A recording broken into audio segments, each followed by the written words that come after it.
Merdeka! Merdeka! Merdeka!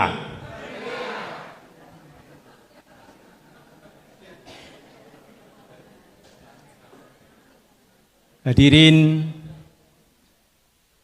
hadirat sekalian yang berbahagia.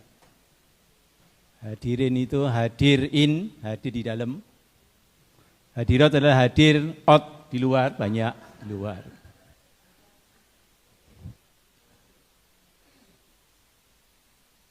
Saya kenalkan dulu aja karena memang sebenarnya saya tidak perlu dikenal.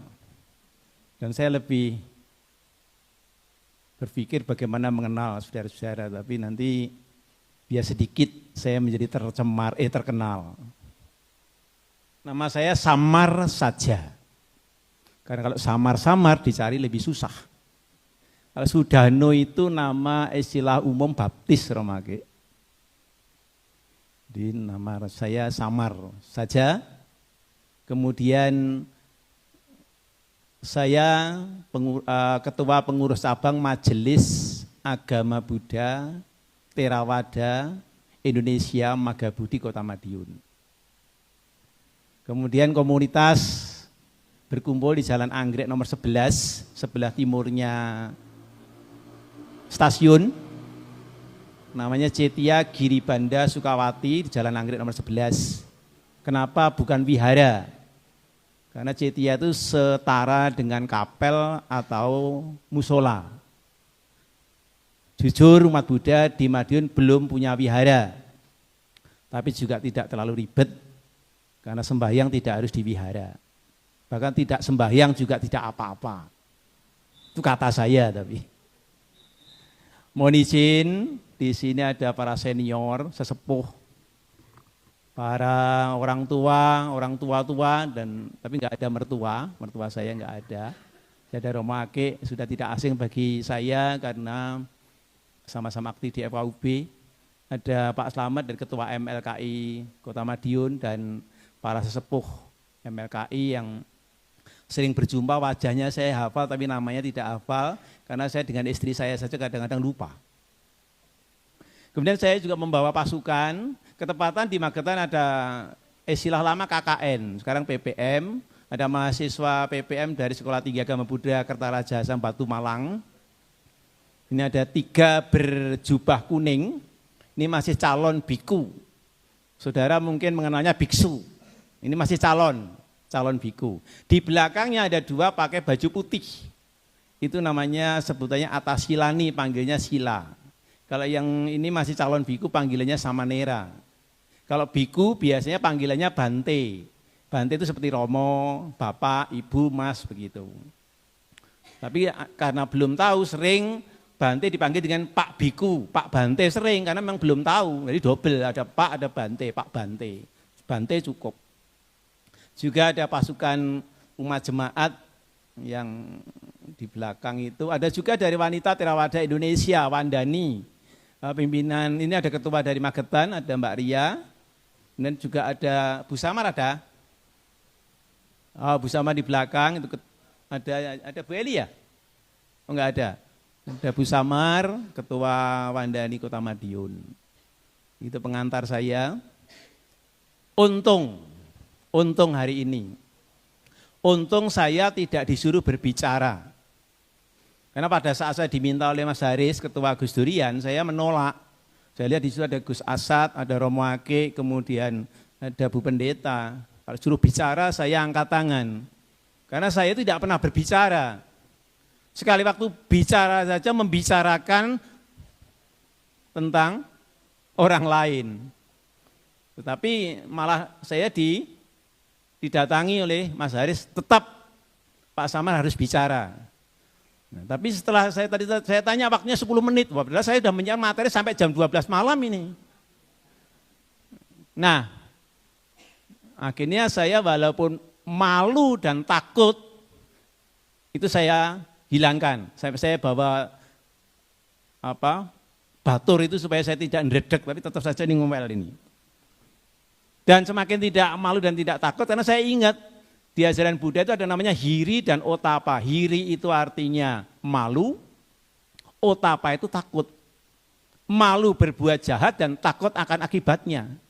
Karena saya ingat bahwa di sini yang berkumpul adalah orang-orang yang mencari kebaikan, yang muda, yang tua, yang setengah muda, ada yang satu legi, ada enggak itu?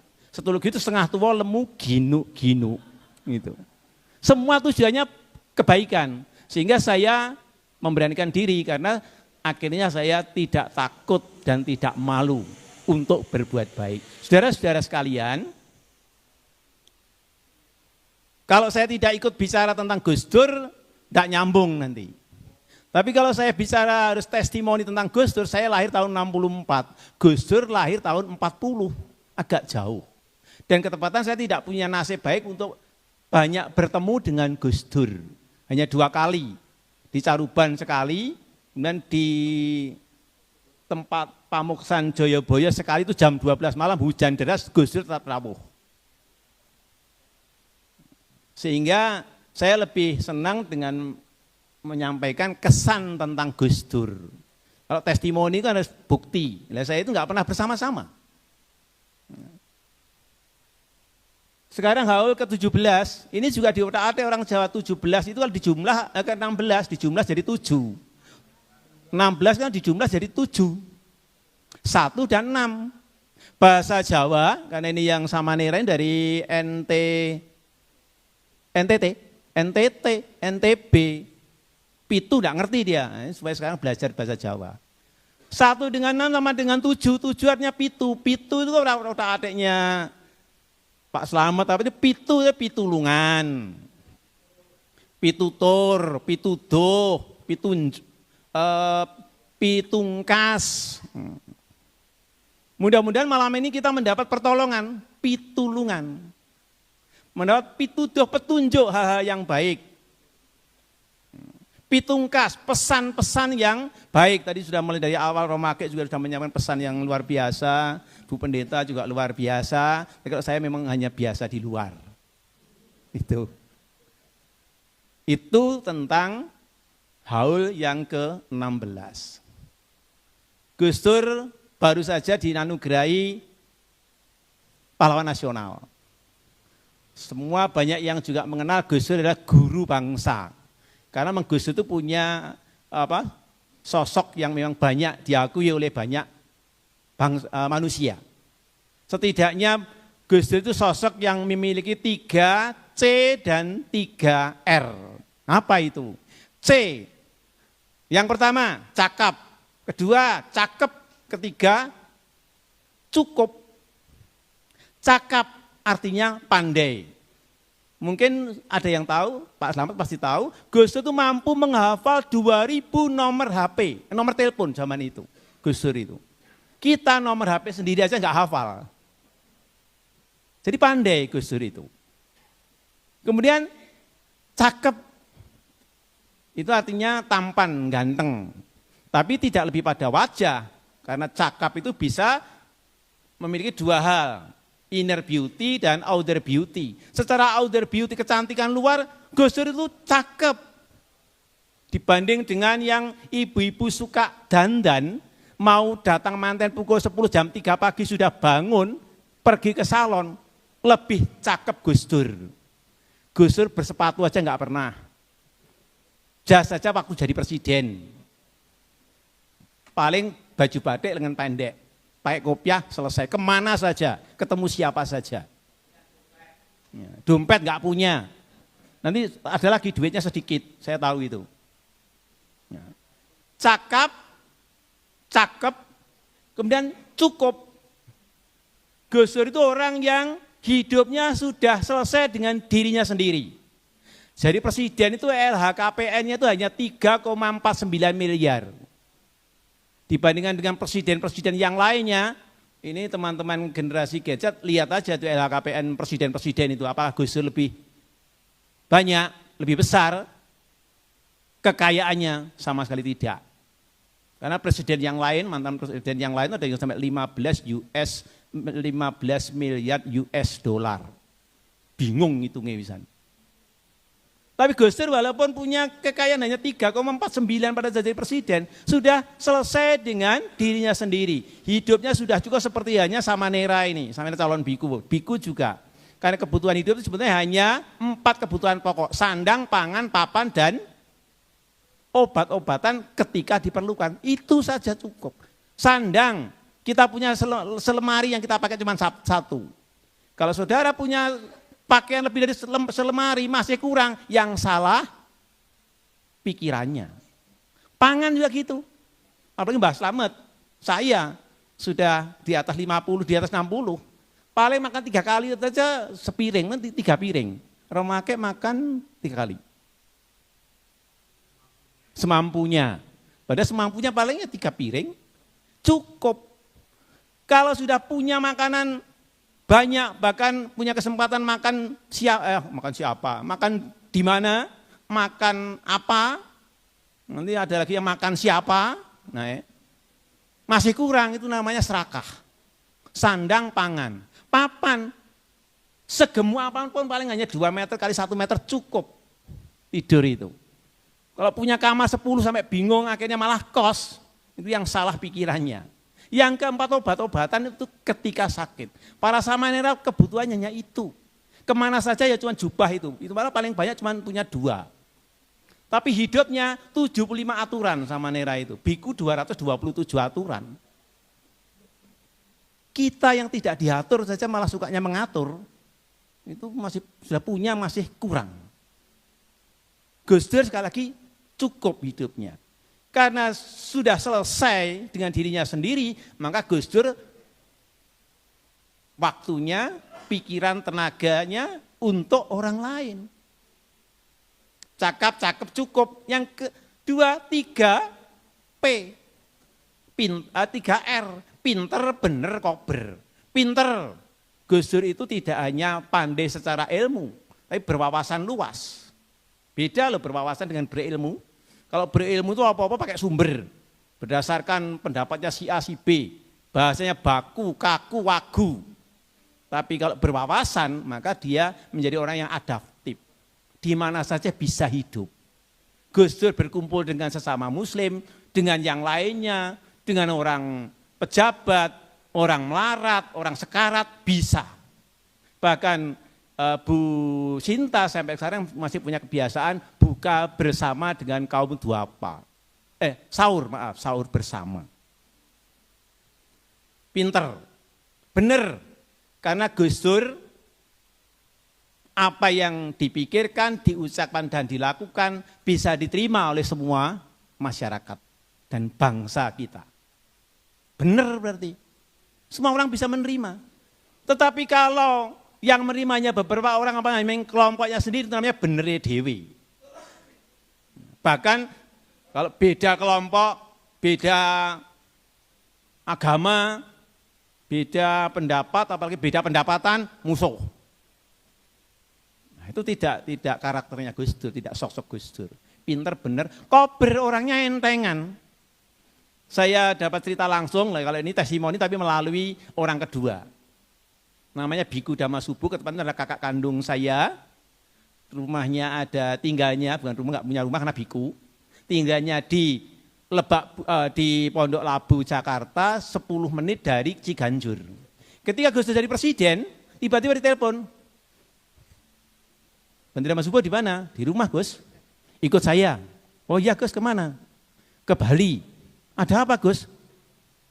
Datangi pelantikan dukun. Nah, tapi waktu itu Gus Dur kan presiden, jadi kan dikawal ya, Biku Damasubu sendiri, berangkat sama-sama naik pesawat tapi beda nasib. Gus Dur nah sudah, jam 2 dini hari sampai di Bandara Denpasar, setelah itu naik mobil. Ternyata di Kintamani mendatangi pelantikan dukun, itu istilah di sini. Kalau di sana adalah pedande atau pinandita, pedande ya. Di sini ada Pak Dewa Alit. Pelantikan itu. Presiden itu loh, masih mau datang seperti itu. Dan contoh yang lain teman-teman pasti sudah banyak. Itu tentang Gus Dur. Pinter, bener, kober. Sudah 10 menit lebih, selesai. Itu kan kesan saya terhadap Gus Dur. Tapi kalau malam hari ini saya tidak memberikan pesan kepada saudara, nanti saya jadi keliru. Saudara-saudara sekalian, yang kedua adalah pesan. Pesan saya kepada saya, karena di sana temanya adalah dari rakyat, oleh rakyat, dan untuk rakyat, saya adalah rakyat, maka sekarang saya akan pesan kepada rakyat, yaitu kepada saya sendiri. Nah, perkara saudara mendengarkan dan cocok ya silahkan, tidak cocok ya tidak usah repot, ya tidak cocok ya sudah selesai, disimpan saja. Kalau tidak cocok jangan dibuang. Dibuang itu diomongnya wong oke ya, malah banyak diketahui. Jadi kalau jelek jangan dibuang, disimpan. Nah, pesan saya membangun kehidupan saudara-saudara sekalian, secara membangun bangsa, itu sebetulnya ada 4 komponen, sama saja dengan bangunan gedung. Kalau bangunan gedung juga mesti ada 4 komponen. Komponen yang pertama apa menurut Anda? Bangunan gedung itu. Pondasi, betul namanya, pondasi. Yang kedua apa? Bentuk bangunan sesuai dengan keinginan dan kemampuan. Yang ketiga apa? Bentuk bangunan udah bagus, kalau nggak ada atapnya hujan, nggak bisa dipakai. Yang ketiga adalah atap. Yang keempat apa? Apa kira-kira?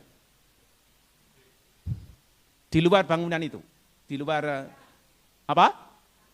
Pagar, betul, pagar.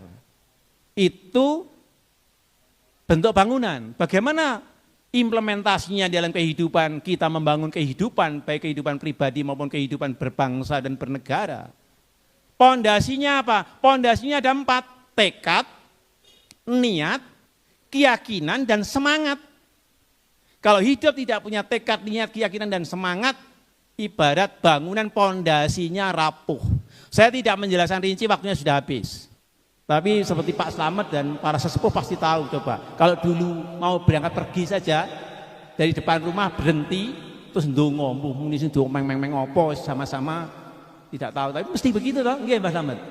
Setelah itu geduk rumah ping 3, duduk baru mulai berjalan. Ndonga tekad, niat, punya keyakinan, tujuannya ke pasar. Yakin saya sampai di pasar. Ditambah dengan semangat berjalan. Ibu saya kalau jalan banter itu.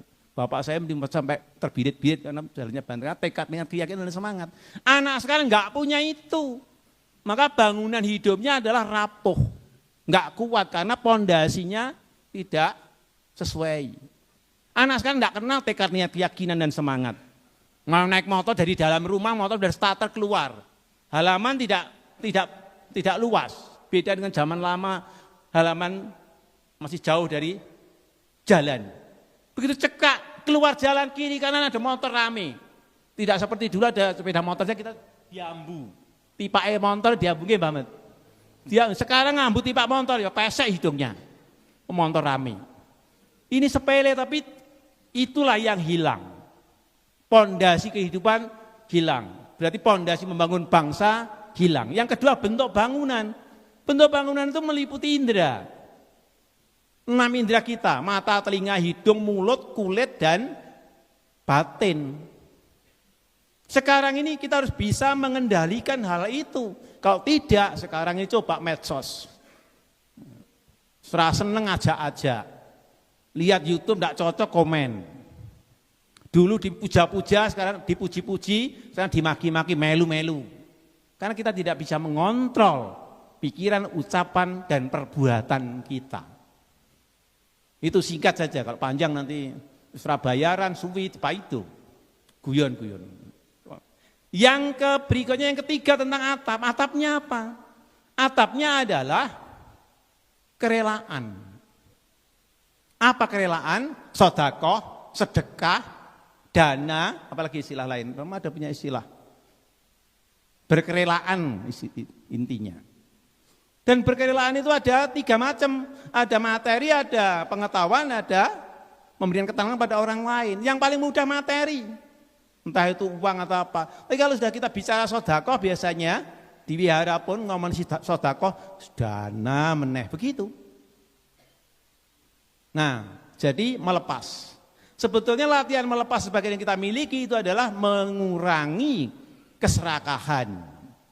Supaya hidupnya menjadi selesai dan cukup tadi. Yang terakhir pagar.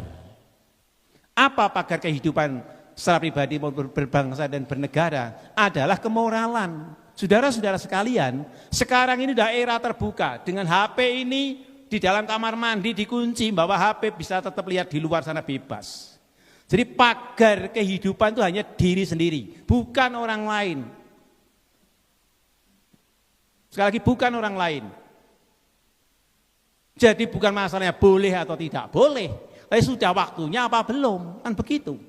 Ini yang tidak pernah dididik, diberikan pengertian kepada anak-anak generasi kita.